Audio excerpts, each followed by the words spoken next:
E de repente, o tempo fechou. O céu azul fica cinza, com ele vem a chuva.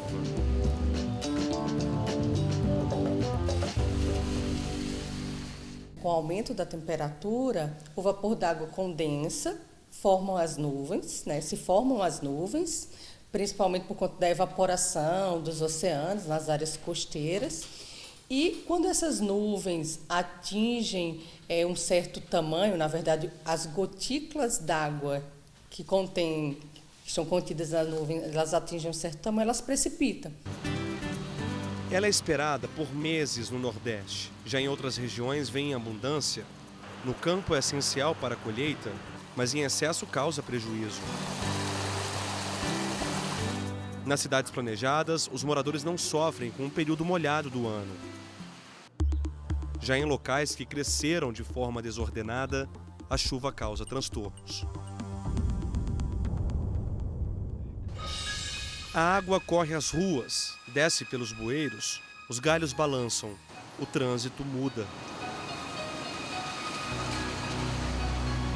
Hora de tirar o guarda-chuva do armário, ligar os para-brisas e enfrentar o congestionamento. Haja paciência. Quando chove, tudo fica mais difícil. Em alguns lugares, a sensação é de pânico.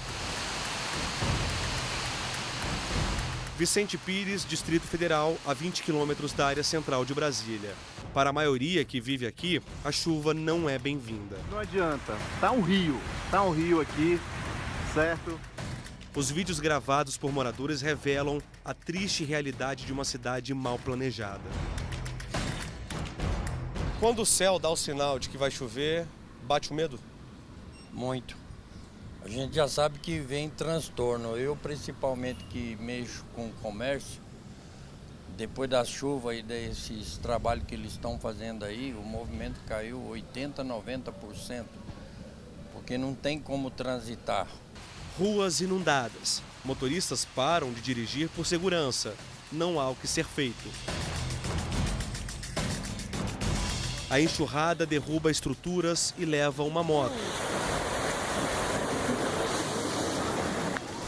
Em meio ao caos, um morador rema no caiaque, como forma de protesto.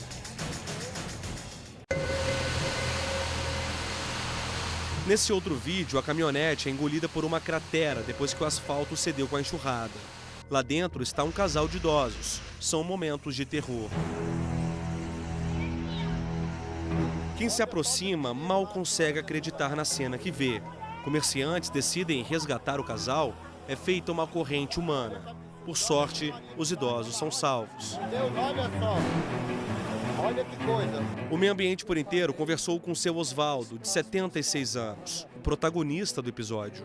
Ele lembra que voltava com a esposa do hospital. O trânsito era intenso. Eu dei azar e eu parei em cima de um local onde tinha sido feito o corte na rua para eles passarem as manilhas.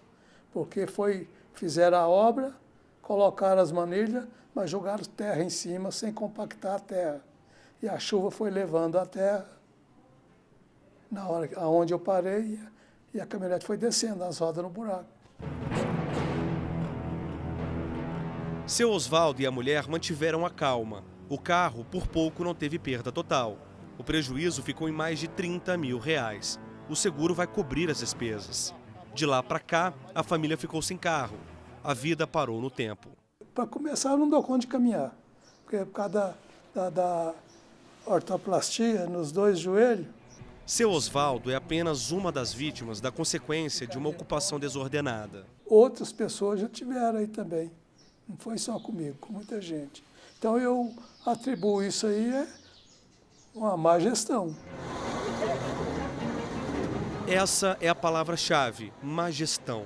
Assim como em Vicente Pires, a falta de planejamento urbano é realidade em todo o país. Esse mau planejamento é o planejamento de ocupação territorial, onde a gente vê o homem ocupando encostas, o homem ocupando nascentes, o homem ocupando áreas onde ele não deveria estar. E isso causa um problema de grandes riscos ambientais. E é nessa situação que a gente vê grandes cidades passando. Então falta aos nossos gestores e às grandes cidades um grande plano de ocupação territorial. É preciso que nós tenhamos uma maior consciência da responsabilidade na ocupação do território e de permitir que essa chuva infiltre, que aí, se ela infiltrar no local, tanto no lote como na rua, nos jardins, as áreas verdes elas podem ser muito bem utilizadas para esse processo de infiltração. Em vez da gente ter meio-fios e as ruas abaixo do meio-fio, que quando chove impede que a água vá para a área verde, pelo contrário, fazer com que a área verde receba essa água de chuva e infiltre. Hoje não está chovendo em Vicente Pires, ainda bem. Quando cai água, os moradores ficam desesperados porque não conseguem nem sair e nem chegar em casa, ficam ilhados. A força da enxurrada é tanta que derruba muros, danifica o comércio e arranca o asfalto como uma folha de papel. Esse ponto onde nós estamos agora foi um dos mais atingidos pela chuva. A rua cedeu por mais de 1 quilômetro. Uma volta rápida e a poeira toma conta do cenário. Não há quem se acostume a viver assim. Quando está chovendo, não tem condições de você nem sair de casa, porque você pode cair num buraco, você pode acabar com o seu carro. Em cada esquina, uma história de tragédia. Por pouco, vidas não são comprometidas. O pessoal gritando para mim, né? Olha aí, eu pensei que fosse só a moto descendo, mas a capa de chuva do motoqueiro agarrou na pedaleira da moto, estava descendo o motoqueiro e o cara afogando. Ele só levantava a cabeça assim. Aí eu desci correndo e segurei ele lá embaixo ainda. Moradores atuam como salva-vidas, convivem com medo e lidam com prejuízo. Carro com suspensão estragada, pneu rasgado. E eles não tomam atitude, tipo assim, para pelo menos melhorar. Eu tenho a loja que já tem 5 anos. A qualquer momento pode acontecer uma tragédia? Uma tragédia. E é anunciada, né? O grande culpado por esse sistema todo que está acontecendo é a própria ação do homem. O que a gente pode deixar aqui de recado é que o que foi feito, foi feito. O que nós temos que pensar em modos de produção mais sustentáveis, com tecnologias mais limpas, tanto na nossa política econômica, quanto na política social, quanto na política de ocupação do território. Até agora, vimos alguns transtornos que a chuva causa quando a infraestrutura falha. Mas é importante a gente lembrar a importância dela para encher os reservatórios. A chuva recarrega os cursos hídricos. Sem ela, rios e lagos podem secar. As plantas se desenvolvem com a água da chuva. Nas grandes cidades, ajuda a refrescar o clima e traz cheiro de terra molhada. Nós precisamos aproveitá-la bem, desde aproveitá-la dentro do nosso próprio lote, da nossa própria casa, da nossa própria edificação, para diminuir o consumo da água potável dos lagos, dos sistemas de abastecimento, como também para recarregar nossos aquíferos, que são eles que sustentam nossos lagos e nossos rios.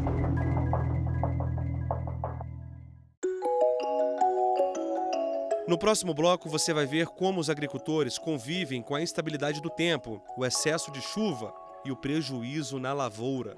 O Meio Ambiente por Inteiro volta já.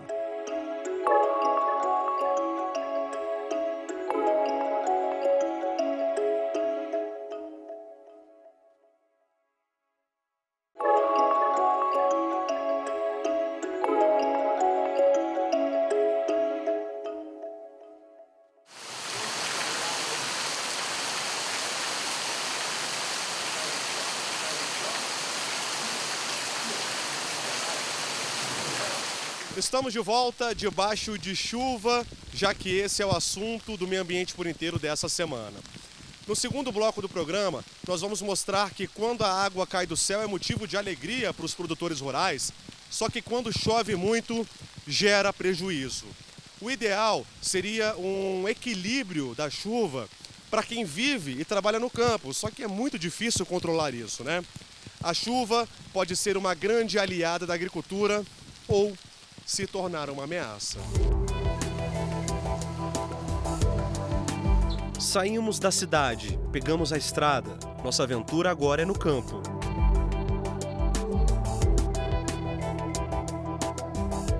Lembra que nós mostramos no bloco anterior os impactos da chuva na cidade? Pois é, na zona rural, alguns problemas se repetem.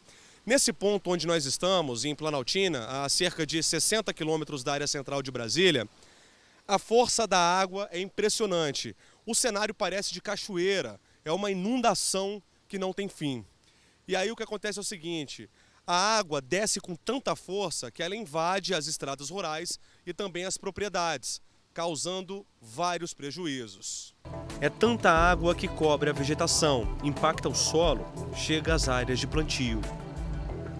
As estradas elas têm que ser desenhadas de forma que elas permitam esse bloqueio ameno da água de chuva, além das saídas para o aproveitamento em forma de barraginhas.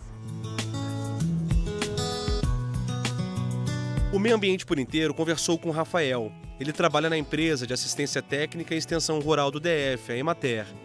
O engenheiro agrônomo explica que algumas medidas ajudam a diminuir o volume de água e a conservar o solo, evitando erosão.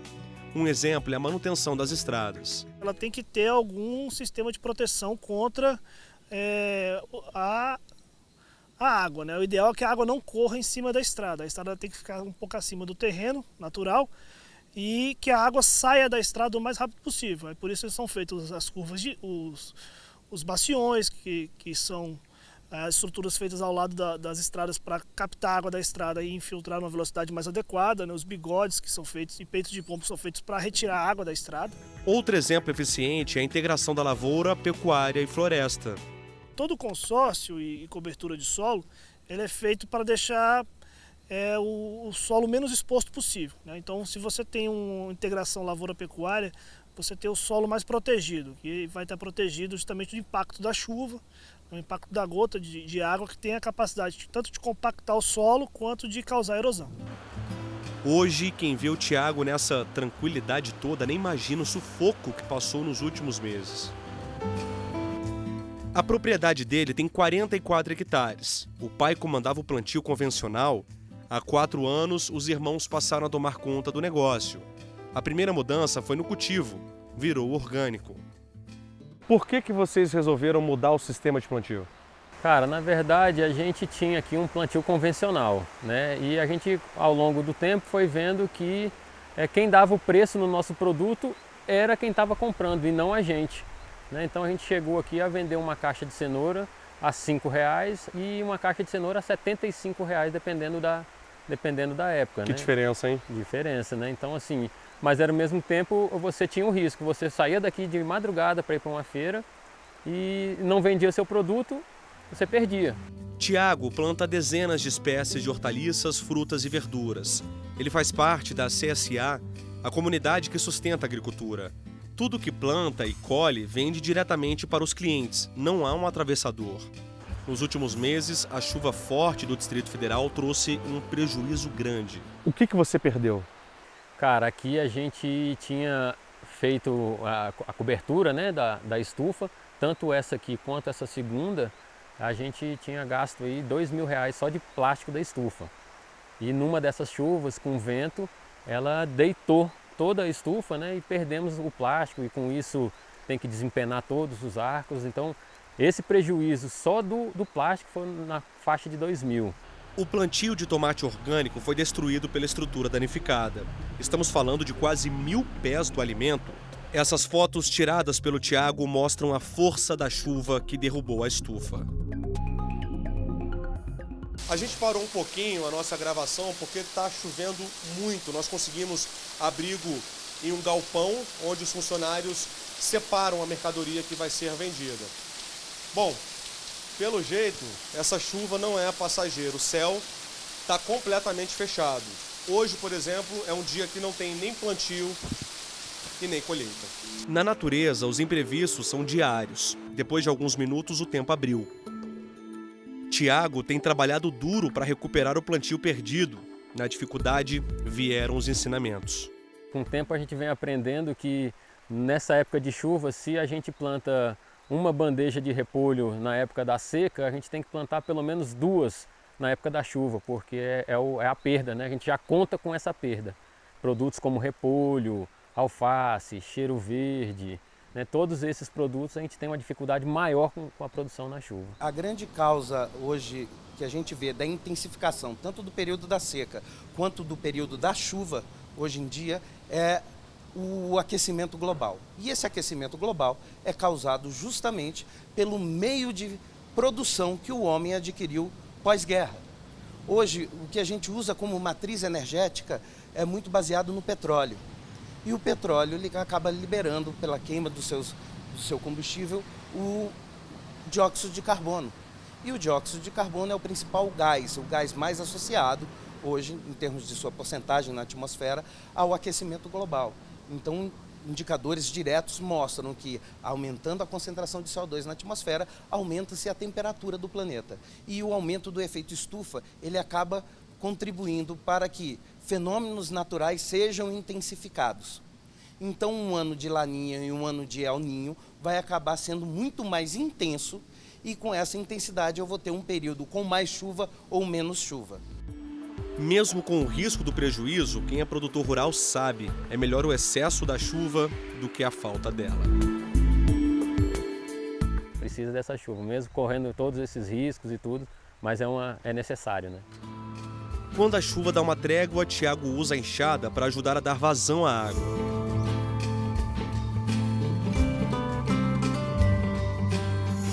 Depois da tempestade, convenhamos, é bonito ver o limão com a gota por cair. O recado é claro, chuva é nossa parceira, só depende da gente. Graças a Deus chove. Nós precisamos dessa chuva, nós precisamos saber como conviver bem com ela e aproveitá-la bem.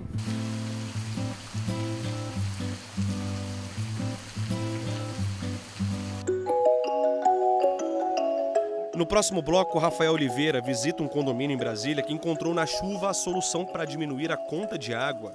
A economia já chegou a quase R$1 milhão. Ficou curioso? A gente já volta com essa história.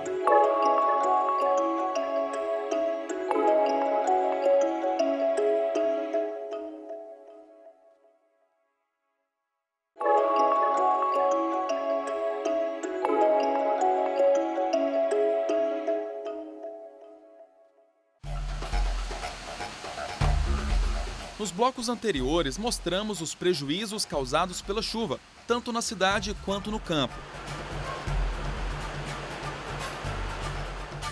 Para amenizar esse problema, existe uma ferramenta capaz de dar mais precisão nas previsões meteorológicas. É uma estação de baixo custo que mede o volume das chuvas. O objetivo é reduzir as perdas provocadas por eventos climáticos extremos, como enchentes e deslizamentos, e assim dar à população uma possibilidade a mais de prevenção.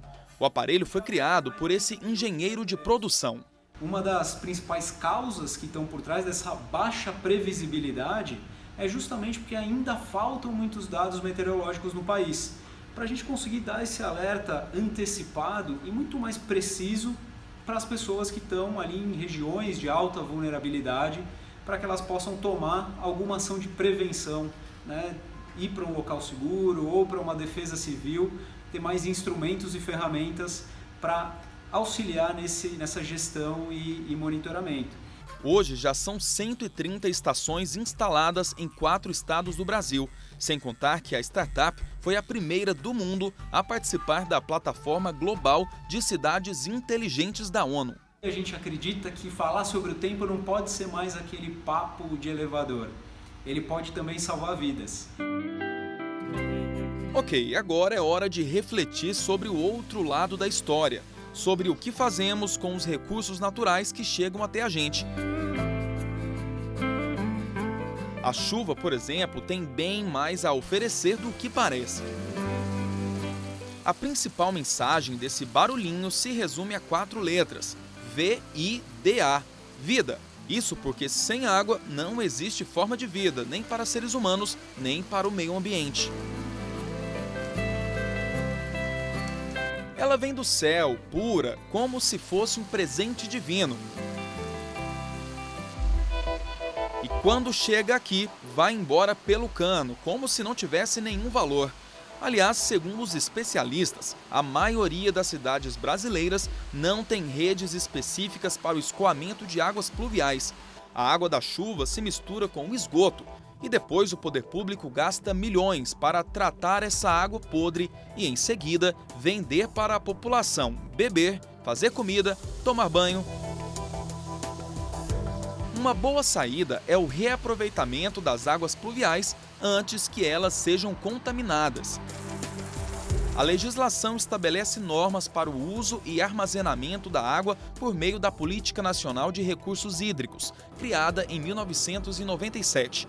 Além disso, algumas unidades da federação, como o São Paulo, por exemplo, já avançaram no tema com leis estaduais. O problema é que da aprovação da lei até o cumprimento existe um longo caminho, como explica esse advogado especialista em direito ambiental. Você tem, de um lado, uma lei que pode exigir determinado uso dessa tecnologia em condomínios verticais, né, ou de residências, e, por outro lado, fica difícil você exigir, por exemplo, para determinado padrão econômico dentro da sociedade. O IBGE agora divulgou que no Brasil temos 54 milhões de pessoas abaixo da linha da pobreza. Será que cabe no orçamento dessas pessoas esse tipo de tecnologia? Apesar disso, o advogado lembra que a tendência, do ponto de vista jurídico e social, é de que o reuso de águas pluviais se torne uma realidade em breve, assim como ocorreu com a energia solar, tecnologia pouco viável anos atrás e que hoje está mais acessível. O aquecimento de água por meio da energia solar, há 15, 20 anos era algo que as pessoas pensavam. Hoje as pessoas têm consciência de que a implantação e aquecimento de água por meio da energia solar é um investimento que dá um retorno significativo. A esperança de que é possível mudar esse cenário negativo para o meio ambiente está em alguns bons exemplos que já fazem a diferença por meio da boa vontade e da criatividade. O que fizeram nesse condomínio de Águas Claras, próximo a Brasília, é a prova de que iniciativas simples podem proporcionar resultados impressionantes. A gente está na garagem do prédio e até 3 anos atrás, esses tubos azuis eram usados para captar a água da chuva e despejar na rede de esgoto. Foi quando um dos síndicos teve a seguinte ideia. Ele instalou esse outro tubo, o tubo branco, para fazer praticamente o mesmo serviço. Mas, em vez da água da chuva ir para o esgoto, ela passou a ser armazenada nesses reservatórios. A partir daí, a água da chuva passou a ser usada para a limpeza de todo o condomínio. E está aqui comigo a Neide, que vai falar para a gente de quanto foi a economia na conta de água mensal a partir de tudo isso que o síndico fez. A partir daí a economia começou a ser de R$20 mil por mês. A gente economiza na limpeza, na rega das plantas. Toda essa água é utilizada pela água que é captada na chuva. A ideia do síndico deu super certo e aos poucos os tubos brancos se multiplicaram pelo condomínio. Já os tubos azuis, que levavam na direção do desperdício e do prejuízo ambiental, perderam espaço para essas caixas. Cada uma tem capacidade para 500 litros. O sistema possui vários setores com espaços destinados aos reservatórios. Cada ponto conta com 4 caixas iguais a estas que funcionam a todo vapor toda vez que chove. Ao lado foi instalada uma bomba de energia para puxar a água captada e distribuir direto para as torneiras do estacionamento, térreo e recepções. Torneiras personalizadas com aviso, só água de chuva. Resultado: uma baita economia. O pessoal percebeu que, além da captação da água da chuva, era possível estender o projeto para outros setores, como, por exemplo, o Clube dos Moradores. Eles criaram reservatórios no subsolo de 15 mil litros perto da área de lazer e passaram a reaproveitar toda a água da piscina para a limpeza do próprio clube. A água da piscina, toda semana que é aspirada, a sujeira que fica na piscina, os produtos, ela também era jogada fora.